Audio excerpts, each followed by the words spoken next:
आज हम बात करेंगे क्लास 10th के चैप्टर 9 की बात हम कर रहे हैं, त्रिकोणमिति के अनुप्रयोग। उसी के कुछ क्वेश्चन हैं जो कि बोर्ड परीक्षाओं में पूछे गए हैं।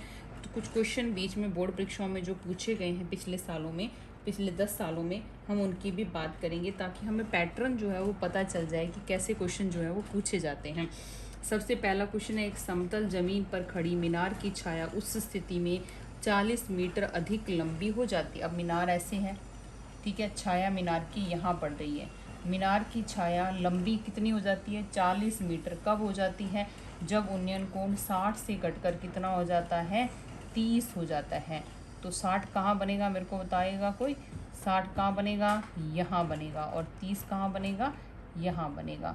तो आपको क्या ज्ञात करना है? मीनार की ऊंचाई। नेक्स्ट जो डायग्राम है वो आपको खुद कंप्लीट करना है और इसका आंसर जो है वो मुझे कमेंट बॉक्स में बताना है, ठीक है?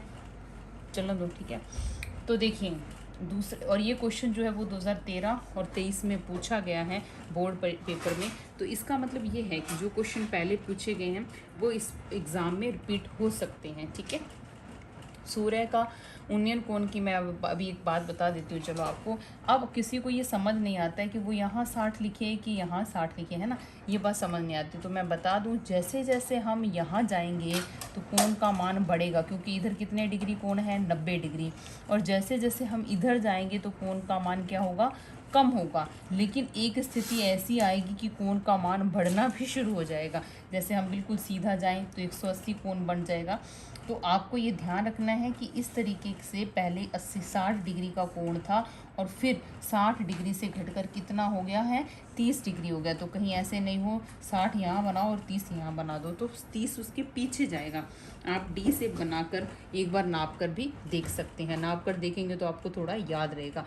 फिर इनके नाम देकर, कल मैंने ऐसा ही क्वेश्चन आपको करवाया भी था, नाम देकर फिर 2 समकोण त्रिभुज बनेंगे, एक ABC और एक ABD, और फिर इसको हल करना है।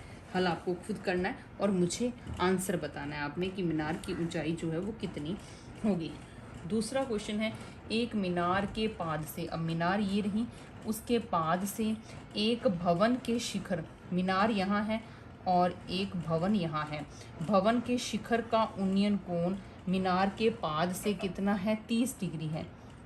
तो यहाँ पे कितना आ गया? 30 डिग्री।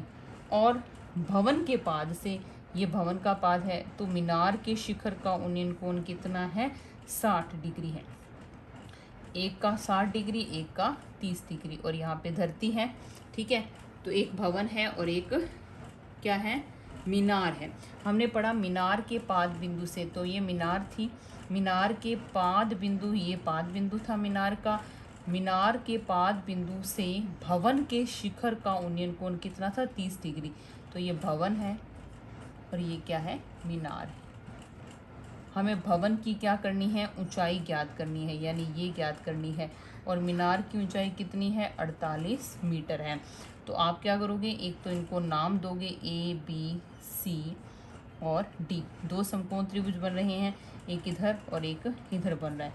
या फिर आप ऐसे कर सकते हैं, AB और D की बात करोगे तो ये वाला कोण 90 डिग्री, ये 30, ये आधार हो जाएगा, ये कर्ण, ये लंब, और ये वाली भुजा जो है वो दोनों में सेम है, तो इसको x मान लो।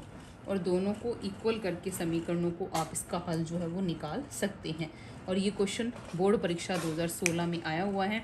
अब हम नेक्स्ट वीडियो में बुक के कुछ और क्वेश्चन करेंगे। अगर आपको ये क्वेश्चन नहीं समझ आया है तो इसको भी नेक्स्ट वीडियो में कर लेंगे, क्योंकि इससे रिलेटेड एक क्वेश्चन बुक में भी है और नेक्स्ट वीडियो में इनके आंसर आपको बताएंगे। धन्यवाद।